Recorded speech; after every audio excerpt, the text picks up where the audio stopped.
자, 오늘 핫쌈 주인공은 첫 번째 빈살만 왕세자와 사우디 윤석열 대통령인데 민주당에서 청담동 술자리 의혹, 김건희 여사 조명설에 이어 세 번째 의혹을 제기했습니다. 사우디와 대가를 딜을 해서 부산 엑스포를 포기했다. 대통령실이 라는 의혹을 제기했는데 근거는 없어 보입니다. 들어보시죠. 한간에는 사우디 네옴시티 프로젝트 수주 등을 대가로 부산 엑스포 유치를 포기한 것은 아니냐 하는 의혹과 걱정을 하는 국민들이 늘어나고 있습니다. 윤 대통령은 부울경 시민들이 희망 고문을 당하는 일이 없도록 빈살만 왕세자와 어떤 약속을 했는지 소상히 밝힐 것을 요청합니다. 자, 윤 대통령과 빈살만이 빅딜서를 했다. 부산 엑스포를 사우디와 우리가 경합 중인데 사우디 빈살만과 원전 수주 대가로 부산 엑스포를 포기한 거 아니냐 라는 의혹을 제기했습니다. 그런데 사실 한덕수 총리를 비롯해서 이 부산 엑스포 유치팀이 우리 공무원들이 지금 파리에 가서 너무나도 애를 쓰고 있습니다. 그렇기 때문에 이 김성환 정책위의장의 의혹 제기는 사실 근거는 없어 보입니다. 우리 공무원들이 엑스포 유치 위해 파리에서 고생하고 있는 모습 영상으로 준비가 되어 있습니다. 함께 보시죠.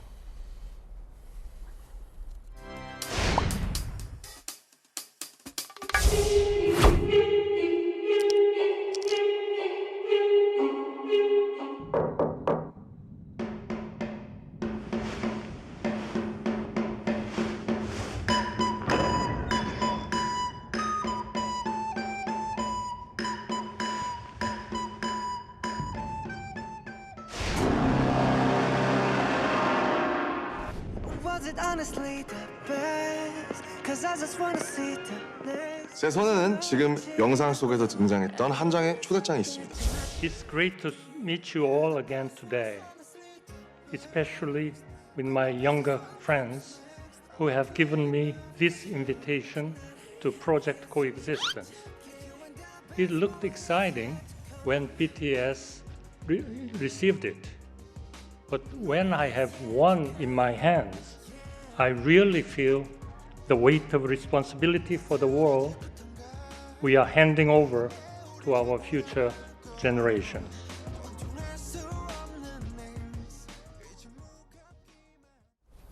자, 부산 엑스포 유치를 위해서 이렇게 열심히 하고 있는데 만약에 이른바 딜을 했다면 이분들이 하고 있는 일이 아무런 의미가 없다는 얘기이기 때문에 대통령실에서는 저질 공세다라고 반박을 했습니다. 저급한 가짜뉴스로 덧칠한 수준 이하의 저질 공세다. 외교 결례이자 국익 저해한 자해 발언이다. 사과 안 하면 엄중 조치하겠다라고 얘기를 했습니다. 근데 좀 엄중 조치가 너무 많긴 합니다. 최근에. 자, 그러자 민주당에서는 이렇게 반응을 했습니다. 질문도 못하냐. 박성준 의원. 이미 언론 보도로 제기된 의혹을 질문했다고 저질 공세하니 황당하다. 대통령실의 신경질적인 반응 이유를 알 수 없다. 박정호 의원님. 네. 질문 수준이었습니까? 아까 아니면 청담로 술자리 의혹이나 김건희 여사 조명설 같은 그런 저질 공세였습니까?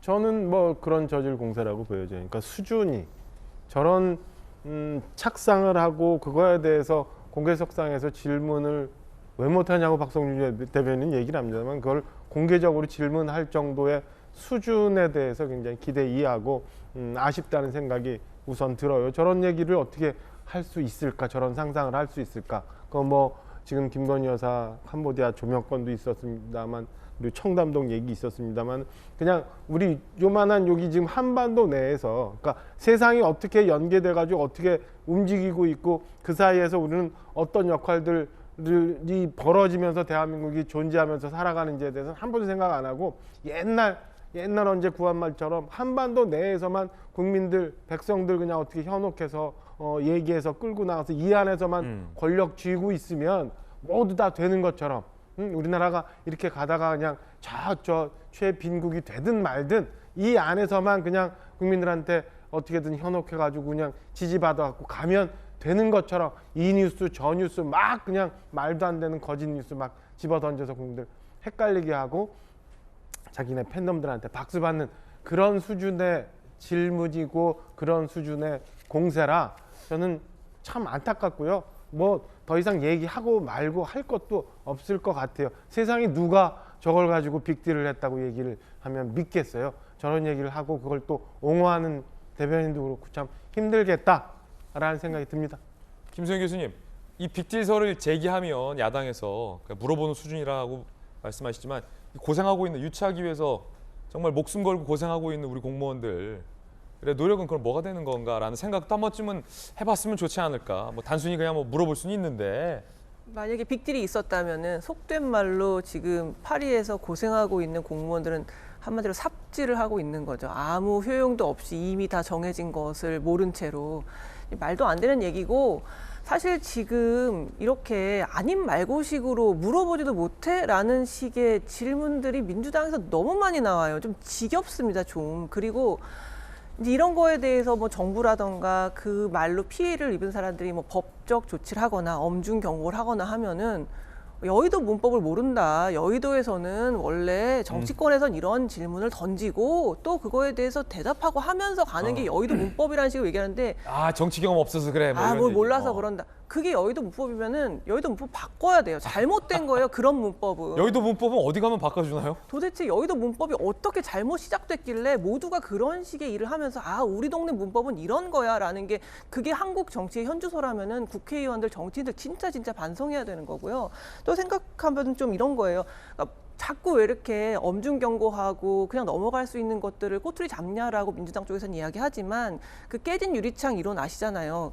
유리창이 깨져 있는데 그걸 그냥 내버려 두면 계속 사람들이 와서 거기서 범죄 저지르고 점점 더 커진다는 거예요. 그렇기 때문에 아마 대통령실에서도 한두 번은 뭐 그래 여의도 문법이 그렇다면 넘어갈 수 있지만 끝도 없고 그거에 대해서 문제 제기를 해도 여의도 문법은 이런 거야 묻지도 못해 이런 무책임한 대응이 나오니까 안 되겠다 진짜 욕을 먹더라도 좀 단단하게 이야기를 해야겠다라고 저는 생각하는 것 같아요. 그리고 그 문제가 됐던 언론 보도를 봤어요. 한겨레에서 한 4일 전쯤에 그런 설이 나온다라는 논설위원회 글이 있더라고요. 한겨레 보도입니까? 봤는데 근거는 없어요. 그 글에도 그런 말이 나온다가 다예요. 아무런 근거가 없거든요.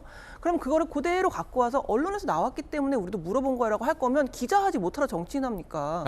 기사 내에 예. 근거가 딱히 나와 있지 않은 걸 봤으면 기자하시라. 이게 근거가 뭐지? 물어보기라도 하던가 세간의 설들을 좀 다뤄보기라도 하던가 해야 되는데 그대로 와서 여기 언론에서 이렇게 나왔는데 우리도 못 물어보냐 할 거면 기자하세요 그냥. 못하러 기자하시라. 국회의원 합니까? 예. 저는 그런 말씀 드리고 싶습니다. 기자는 뭐 그냥 아무나 하는 줄 압니까? 기자 하려도 힘들어요. 요즘 입사하기 얼마나 기자 아무나 기자 하는 거 아닙니다. 제대로 된 기자는 아무나 하는 거 아니에요. 기자 하셨으면서 또 그걸 그렇게 말씀하십니까? 사실은 이 깨진 유리창 이론이 굉장히 수준 있는 사회심리학 용어인데 또 김소영 교수님 품격 있게 그 주장을 하셨습니다. 김소영 교수님 개인 의견이었습니다. 자 그런가 하면 또 박용진 의원의 의견도 좀 궁금합니다. 이게 아시는 분도 아시겠습니다만 그 엑스포 유치 결정을 하는 총회에 참가하시는 분이 대통령이거나 국무총리거나 외교부 장관이거나 이렇지가 않아요. 다른 라인에서 이제 이 엑스포 결정을 하는데요. 약간 한국이 몰려 있는 상황이기는 해요. 왜냐하면 그 뭐 개최국인 지금 총회 개최국인 이제 프랑스가 사우디를 이제 지지하는 걸로 아예 그냥 대통령이 나서서 이야기를 해버렸고 그 중동은 뭐 원래 우리는 일정 결정을 같이 합니다. 이렇게 따라가고 있고 아프리카 지역의 많은 나라들도 실제로 거의 블록 투표하는 분위기고 그래서 그 한국을 이렇게 블록으로 이렇게 지지해 줄 만한 나라가 많지 않고 유리하지 않은 지형은 예, 많다. 그렇습니다. 근데 이제 막 바뀌곤 있더라고요. 이제 저도 국회의장님과 함께 이제 이 문제 때문에 저 해외 순방 일정을 같이 나간 적이 있는데 들어보니까 자꾸 바뀌어요. 그러니까 예. 이미 정해져 있기는 한데 제가 앞서 말씀드린 것처럼 이미 국가 간에 결정해 버린 건 어쩔 수 없는데 그게 아니라 민간 차원에서 이 문제를 결정하기 때문에 이게 그 투표에 상당한 우리한테 이제 나좀 여지가 있는 뒤집을 수 있다. 충분히. 여지가 있는 상황이고요. 그래서 이거를 그냥 단순히 우리 정부가 그래 우리는 안 할게 니네가 해 하고 밀어주는 딜을 하기에는 너무 많이 전방위적으로 움직이고 있어요. 기업들도 그렇고 박용진 의원께서 잘 하시는군요. 국회는 국회대로 움직이고 있고 예. 그 또 뭐 말씀하신 것처럼 외교부는 외교부대로 다 움직이고 있는 상황이라서 이미 어떻게 보면 한국이 열심히 하겠다고 하는 거는 그 활시위를 떠난 화살처럼 막 가고 있는 상황이니까요. 예. 그러나 이제 일각에서 또 이런 얘기가 나온 건 저도 들었어요. 네. 외교부 라인 쪽에서 이게 너무 어려운 상황이다는 생각이 들었을 때에는 이걸 차라리 네옴시티라고 하는 700조가 넘는 어마어마한 프로젝트에 우리가 좀 참여해서 따가야 되는데 오히려 지금 프랑스가 손들어주면서 먼저 가서 수주해 가고 중국이 가서 재미 다 보고 있고 이런 상황이다라고 하는 얘기를 들었을 때는 저런 고민을 하는 사람들도 있을 수 있겠구나. 저런 고민을 하는 사람들도 애국자겠구나 하는 생각은 했어요. 그리고 최근에 약간 재밌었던 일을 기억해 보시면 원래 빈살만이 이번에 그 우리나라는 오고 일본 안 갔잖아요. 맞아요. 방일 취소를 하고 일본 난리 났잖아요. 예. 이게 웬일입니까? 한 달 전에 대한민국에 온다고 일정을 잡아놨다가 안 와버렸어요. 그때 훅 돌았던 얘기가 빈살만이 사우디와 한국이 너무 세게 경쟁하니까 그거에 대한 불만을 표시하니라고 그런 거 아니냐. 있어야 할 경제적인 협력 문제에 대한 논의를 다 뒤로 미루는 거 아니냐. 이렇게 하면서 여러 추측들이 나왔던 적이 있거든요. 근데 여러 추측들은 있을 수 있습니다만 저는 이 문제를 결정하는 최종적인 그거를 대한민국의 대통령과 대통령실이 그냥 이렇게 일방적으로 결정할 수 있는 일은 아니게 되어 있는 상태인 것 같다 그렇게 예. 보입니다. 참 박용진 의원께서 참 잘하십니다. 이 사안에 대해서 명확하게 정리를 해주셨습니다.